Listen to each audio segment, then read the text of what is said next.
അപ്പോൾ ഹായ് എല്ലാവർക്കും നമസ്കാരം. നമ്മളൊരു പുതിയ വീഡിയോയിലേക്ക് എല്ലാവർക്കും സ്വാഗതം കേട്ടോ. അപ്പോൾ ഇന്ന് വയലിൻ എങ്ങനെ ട്യൂൺ ചെയ്യാം എന്ന് നമുക്ക് പഠിക്കാം. സിമ്പിളായിട്ടുള്ള രീതിയിലാണ്, ഏറ്റവും സിമ്പിളായിട്ട് നമുക്ക് എങ്ങനെ ട്യൂൺ ചെയ്യാമെന്ന് പഠിക്കാം. ഞാൻ കർണാടക വയലിനാണ് പഠിക്കുന്നത്. അപ്പോൾ ആ ഒരു രീതിയിലാണ് ട്യൂൺ ചെയ്യുന്നത്. അതായത് ഫസ്റ്റ് സ്ട്രിങ് പ, രണ്ടാമത്തെ സ, മൂന്നാമത്തത് പ, നാലാമത്തെ സ. നമ്മൾ സ പ ആ രീതിയിലാണ് ട്യൂൺ ചെയ്യാൻ പോണേ. അപ്പോൾ നമുക്ക് രണ്ട് രീതിയിൽ ട്യൂൺ ചെയ്യാം. അതിലൊന്ന് ജസ്റ്റ് കാണിച്ചു തരാം. എൻ്റെ സ്ക്രീനിൽ ഒന്ന് റെക്കോർഡ് ആയിക്കോട്ടെ കേട്ടോ. ഫസ്റ്റ് രീതി എന്ന് പറയുന്നത് ഇതുപോലെ തൻപുരി ഉപയോഗിച്ചിട്ട് നമുക്ക് ട്യൂൺ ചെയ്യാം കേട്ടോ. ഈ ഒരു ശ്രുതി നമുക്ക് കേട്ടിട്ട് അത് നമുക്ക് ഈ കമ്പികളിലേക്ക് ഇങ്ങനെ അതൊരു മാച്ച് ആവുന്ന പോലെ നമുക്കത് ട്യൂൺ ചെയ്യാം. പക്ഷെ അതൊരു ഇത്തിരി പണിയാണ്. നമ്മളൊരിത്തിരി ഒരു കുറച്ചുകൂടെ ഒന്ന് ഒരു അഡ്വാൻസ് ലെവലായി കഴിഞ്ഞാൽ നമുക്ക് ആ ഒരു എന്താ പറയുക, ആ ഒരു പിച്ച് സെൻസ് എന്ന് പറഞ്ഞ സംഭവം കിട്ടുള്ളൂ. അപ്പോൾ ബിഗിനേഴ്സിനൊക്കെ ഒരു ഇത്തിരി ബുദ്ധിമുട്ടായിരിക്കും ഇത് ട്യൂൺ ചെയ്യാനായിട്ട്. ഇപ്പോൾ ഞാനൊക്കെ പഠിച്ചു തുടങ്ങിയ ടൈമിൽ നല്ല ബുദ്ധിമുട്ടായിരുന്നു ഇത് ട്യൂൺ ചെയ്യാനായിട്ട്. അപ്പോൾ ഞാൻ ചെയ്തുകൊണ്ടിരുന്നതും ഇപ്പോൾ ഇടയ്ക്ക് ചെയ്യുന്നതുമായിട്ടൊരു വഴിയാണ് ഇത് കണ്ടോ. ഇതൊരു ഗിറ്റാറിൻ്റെ ട്യൂണർ, ബ്രൈറ്റ്നസ് ഇല്ലേ, ഇതൊരു ഗിറ്റാറിൻ്റെ ട്യൂണറാണ്. ഇത് വെച്ച് നമുക്ക് വയലിനും ട്യൂൺ ചെയ്യാം. ഇതിൻ്റെ ഈ ആപ്പിൻ്റെ ലിങ്ക് ഞാൻ താഴെ കൊടുക്കാം കേട്ടോ. അപ്പോൾ ഇത് വെച്ച് ട്യൂൺ ചെയ്യണം എങ്ങനെയാണെന്ന് വെച്ചാൽ, ഇപ്പോൾ ഞാൻ ഡി ഷാർപ്പ് എന്നുള്ളൊരു പിച്ചിലാണ് ട്യൂൺ ചെയ്യാൻ പോകുന്നത്. അപ്പോൾ ഡി ഷാർപ്പിലെന്ന് പറയുമ്പോൾ ഫസ്റ്റ് സാ ട്യൂൺ ചെയ്യും. അത് നമ്മുടെ രണ്ടാമത്തെ കമ്പിയില്ലേ, അതായത് താഴേന്ന് രണ്ടാമത്തെ കമ്പി. ഈ കമ്പി D3 ഷാർപ്പ്, D4 ഷാർപ്പ് എന്നുള്ള ഇതിൽ വന്നു കണ്ടോ. നിങ്ങളിപ്പോൾ സ്ക്രീനിൽ ഈ സൈഡിൽ കാണുന്നില്ലേ, D4 ഷാർപ്പ്. ആ D4 ഷാർപ്പ് എന്ന് പറയുമ്പോൾ അത് നമുക്ക് വേണ്ട ഒരു ഫ്രീക്വൻസിയാണ്. അപ്പോൾ ഈ ഫ്രീക്വൻസിയിലാണ് നമ്മൾ വായിക്കേണ്ടത്. നമുക്ക് വേണമെങ്കിൽ D3 ആക്കാം, D5 ആക്കാം. പക്ഷേ ഈ സ്ട്രിങ്ങിനൊക്കെ ഒരു പരിധിയുണ്ട്. ഈ സ്ട്രിങ്ങിൻ്റെ ഒരു പരിധി വെച്ച് നമുക്ക് അത്രയ്ക്കും ഹയർ ഫ്രീക്വൻസിയിലേക്ക് നമുക്ക് ട്യൂൺ ചെയ്യാൻ പറ്റില്ല. അപ്പോൾ രണ്ടാമത്തെ കമ്പി D4 ഷാർപ്പിൽ നമ്മൾ ട്യൂൺ ചെയ്യണം. അപ്പോൾ ട്യൂൺ ചെയ്യുമ്പോൾ ആദ്യം ഓരോ കമ്പികളുടെയും ഈ ഫ്രീക്വൻസി ഞാൻ പറഞ്ഞുതരാം. സ D4 ഷാർപ്പ്, പിന്നെ ഏറ്റവും താഴെയുള്ള പായ അത് A4 ഷാർപ്പ്, പിന്നെ ബേസ് പാ, അതായത് മൂന്നാമത്തെ കമ്പിയില്ലേ, മൂന്നാമത്തെ കാണുന്നുണ്ടോ, 1 2 3, ഈ മൂന്നാമത്തെ കമ്പിയില്ലേ, ഇതും ബേസാണ്. ബേസിലെ ആ പായില്ലേ അത് A3 ഷാർപ്പ്. ഇതൊരു ഇച്ചിരി കണ്ടോ, A3 ഷാർപ്പിലേക്ക് എത്തിയിട്ടില്ല. താഴെ ഒരു ആരം ഉണ്ട്, അനങ്ങുന്ന ആരം. അപ്പോൾ നമ്മൾ എന്ത് ചെയ്യുന്നത് വെച്ചാൽ ഒരു ഇച്ചിരി ടൈറ്റ് ചെയ്യുക. ഈ ഫൈൻ ട്യൂണറല്ലേ, ഇതിനെ ഫൈൻ ട്യൂണർ എന്ന് പറയും. അപ്പോൾ ഈ ഫൈൻ ട്യൂണർ ഒരു ഇത്തിരി ടൈറ്റ് ചെയ്യാം കണ്ടപ്പോൾ ഒരു പോയിന്റ് എത്തിയിട്ടുണ്ട്. ഒന്നുകൂടി കൂട്ടുമ്പോഴേക്കും ഇപ്പോൾ വേണ്ട ആ ഒരു A3 ഷാർപ്പിൻ്റെ ആ ഒരു ലൈനിൽ അതിലേക്ക് കറക്റ്റായിട്ട് വന്നിട്ടുണ്ട്. പിന്നെ ഇത് ഏറ്റവും ബേസ് സാ, ഫസ്റ്റ് 4th സ്ട്രിങ് അല്ലേ, ഏറ്റവും മറ്റേ തിക്നെസ് കൂടി ഏറ്റവും വലിയ സ്ട്രിങ് അത് നോർമലി ഇത് ഈ ആപ്പ് ഇത്ര ലോ ഫ്രീക്വൻസി ക്യാച്ച് ചെയ്യില്ല. അപ്പോൾ നമ്മൾ എന്തെന്ന് വെച്ചാൽ നമ്മൾ സരിഗമ പഠിക്കുമല്ലോ, സരിഗമ. അപ്പോൾ ആ പൊസിഷനിൽ വിരൽ വയ്ക്കുക. സ രി ഗ മ. ഇപ്പോൾ മാ എന്ന് പറയുന്നത് G3 ഷാർപ്പായിട്ട് വരും, G3 ഷാർപ്പ്. അപ്പോൾ G3 ഷാർപ്പ് D3 ഷാർപ്പിനേക്കാളും കൂടുതലായ ഫ്രീക്വൻസി കാരണം ഈ ആപ്പ് ഡിറ്റക്ട് ചെയ്യും. അപ്പോൾ നമുക്ക് എന്താ പറയുക, മാ വെച്ച് ട്യൂൺ ചെയ്യാൻ പറ്റും. ഇപ്പോൾ മാ പിടിക്കുക, മാ ഏതാണ് ആ പൊസിഷൻ നോക്കി കറക്റ്റ് വിരൽ വയ്ക്കുക, എന്നിട്ട് ആ പൊസിഷൻ ട്യൂൺ ചെയ്യാം. ഇപ്പോൾ G3 ഷാർപ്പിലേക്ക് എത്തിയില്ല, കുറച്ചുകൂടെ എത്താനുണ്ട്. അപ്പോൾ നമ്മൾ ഫൈൻ ട്യൂൺ തിരിച്ചിട്ട് കുറച്ച് തിരിക്കുക, എന്നിട്ട് ഇങ്ങനെ പ്ലക്ക് ചെയ്ത് നോക്കുക. ഒരു പൊടിക്കൂടെ എത്താനുണ്ട്. അപ്പോൾ ഒരിത്തിരി കൂടെ ടൈറ്റ് ചെയ്യുക ഫൈൻ ട്യൂൺ. ഇത്തിരി കൂടിപ്പോയി.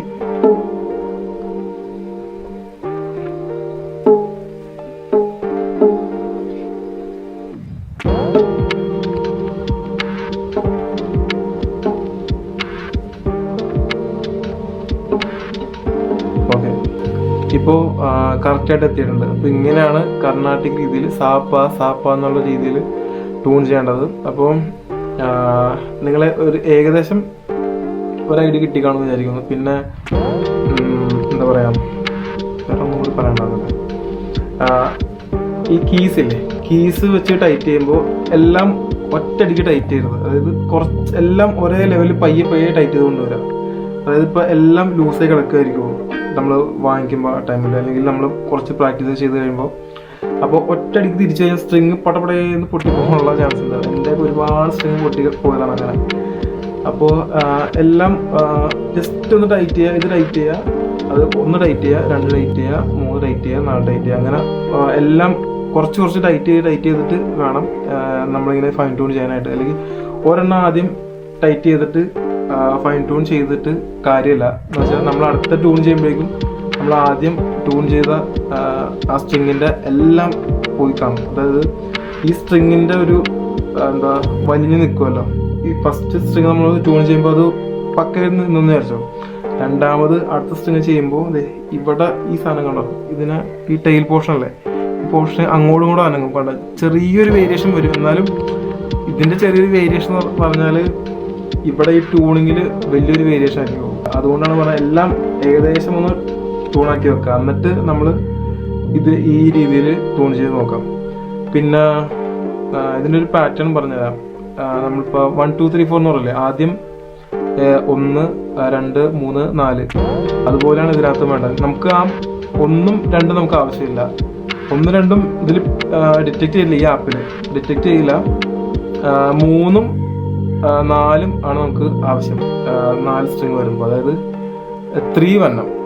ഇപ്പോൾ D3 A3 ഷാർപ്പ് എന്നൊക്കെ പറഞ്ഞില്ല, അതുപോലെ 3ഉം 4ഉം വരണം. അതായത് ബേസ് സാപ്പായി അത് 3 ആണ്.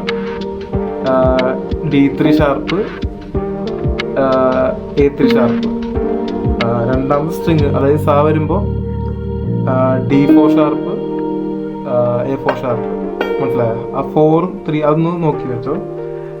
D3 sharp, A3 sharp, D4 sharp, A4 sharp. ഇത് D ഷാർപ്പ് എന്നുള്ളൊരു പിച്ചിൽ ട്യൂൺ ചെയ്യുമ്പോഴാണ് ഇങ്ങനെ വരുന്നത്. ഇനിയിപ്പോൾ നമുക്ക് കോമൺ ആയിട്ട് എല്ലാവരും ചെയ്യുന്നത് ഡിയിലായിരിക്കും. ഡിയിൽ ചെയ്യുമ്പോൾ D3 A3, D4 A4. ഇപ്പോൾ ഇയിൽ ട്യൂൺ ചെയ്യാം, ചില ആൾക്കാർ ഇയിൽ ട്യൂൺ ചെയ്യും. അപ്പോൾ അത് എന്താ E3 B3, E4 B4, അങ്ങനെ ഒരു ട്യൂണിങ്ങിൽ കിട്ടും. അപ്പോൾ അതൊന്ന് നോട്ട് ചെയ്ത് നോക്കാം. അപ്പോൾ ആപ്പിൻ്റെ ലിങ്ക് ഞാൻ താഴെ കൊടുത്തേക്കാം. ആവശ്യമുള്ളവർ ചെക്ക് ചെയ്ത് നോക്കാം. നിങ്ങൾക്ക് എന്തായാലും ഉപകാരപ്പെടും. ഞാൻ എൻ്റെ ഇത് വയലിൻ പഠിച്ചു തുടങ്ങിയ ടൈമിൽ ഏറ്റവും കൂടുതൽ എനിക്ക് ഹെൽപ്ഫുൾ ആയിട്ടുള്ള ഒരു ആപ്പാണത്. വേറെ ഒന്നുമല്ല, ഇപ്പോൾ സാറ് നമുക്കിങ്ങനെ ട്യൂൺ ചെയ്ത് തരും. ട്യൂൺ ചെയ്ത് തന്നാലും നമ്മൾ വീട്ടിൽ വന്ന് പ്രാക്ടീസ് ചെയ്യുമ്പോൾ അല്ലെങ്കിൽ ബൈക്കിൽ വരുമ്പോൾ വയൽ അങ്ങോട്ടൊക്കെ തട്ടി മുട്ടിയൊക്കെ ഇതിൻ്റെ ഒരു എന്താ പറയുക, ആ ട്യൂണിങ് എല്ലാം അത്ര ഫൈനായിട്ടിരിക്കില്ല. അപ്പോൾ അത് ചെയ്യാൻ വേണ്ടി പിന്നെ വേറെ സാധനമുണ്ട്. ഇതിൻ്റെ വയലിൻ്റെ ഇവിടെ ഫിറ്റ് ചെയ്ത് വെച്ചിട്ട് നമുക്ക് കാണാൻ പറ്റും. അപ്പോൾ വായിക്കുമ്പോൾ ഏതാണ് വരുന്നത്. ഇപ്പോൾ നമ്മളിപ്പോൾ കണ്ട A4 D4 ഒക്കെ ഇല്ലേ, അത് ഇവിടെ ഒരു അതിൻ്റെ ഡിവൈസിൻ്റെ പേര് ഞാൻ പറഞ്ഞു. പക്ഷെ നമുക്ക് എല്ലാവരും കയ്യിൽ ഫോൺ ഉണ്ടാവും. അപ്പോൾ നമുക്ക് ആ ഒരു ഡിവൈസ് വാങ്ങിച്ച് പൈസ ഉള്ള ആവശ്യമൊന്നുമില്ല എപ്പോഴും. പിന്നെ ഈ ആപ്പിൻ്റെ ഇത് വെച്ച് ഗിറ്റാറും വയലിനും ട്യൂൺ ചെയ്യാം. അപ്പോൾ ഇതിനകത്ത് ഗിറ്റാർ ആയിരിക്കും നമ്മൾ ഈ ആപ്പ് ഓപ്പൺ ആക്കുമ്പോൾ ഡീഫോൾട്ടായിട്ട് വന്ന് കിടക്കുന്നത്. അത് നമുക്ക് വേണമെങ്കിൽ ഗിറ്റാർ ആക്കാം. അത് ഞാൻ ജസ്റ്റ് കാണിച്ചു തരാം.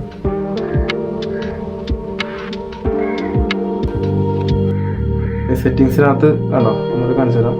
ആപ്പ് എടുക്കുമ്പോൾ ഇങ്ങനൊരു ഇൻ്റർഫേസാണ് തന്നെ. അപ്പോൾ അതിനകത്ത് സെറ്റിങ്സ് എടുക്കുക. സെറ്റിങ്സിനകത്ത് കണ്ടോ ഗിറ്റാർ, വയലിൻ, ബാസ്, ഉക്കുലേലെ, വയോള, ചെല്ലോ, അങ്ങനെ ഒരുപാട് ഐറ്റംസ് വേറെ ഉണ്ട്. അത് നമുക്ക് ആവശ്യമില്ല.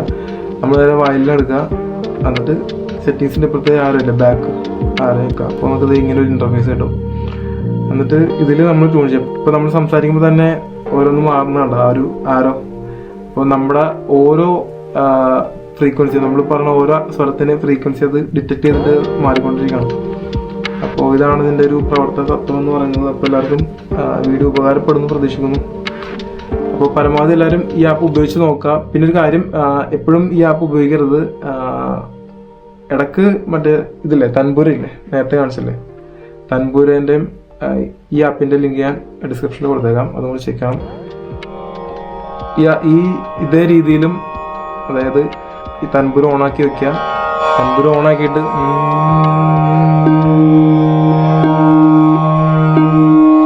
ഇപ്പം മാച്ചാണ്, അപ്പം അതുകൊണ്ട് കുഴപ്പമില്ല. വേണമെങ്കിൽ തെറ്റിച്ചിട്ട് കാണിച്ചു തരാം. ഇതിപ്പോൾ തെറ്റാണ് കണ്ടോ, ആ ഒരു സ്വരത്തിനോട് നമ്മൾ മാച്ച് ആവുന്നില്ല. അപ്പോൾ നമ്മൾ ഇതിനെ കേട്ട് അത് അഡ്ജസ്റ്റ് ചെയ്യാം.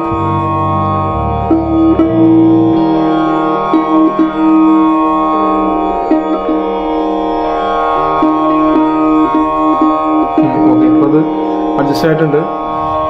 അപ്പോൾ ഇതാണ് ശരിക്കും കറക്റ്റ് ആയിട്ടുള്ള വഴി. മറ്റേത് കുറുക്ക് വഴിയാണ്. നമ്മൾ പഠിച്ച് തുടങ്ങുമ്പോൾ നമുക്ക് അത്രയ്ക്കും സ്ട്രഗിൾ ഇല്ലാതെ നമ്മൾ എളുപ്പത്തിൽ പഠിക്കാൻ വേണ്ടിയാണ് അത് കാണിക്കുന്നത്.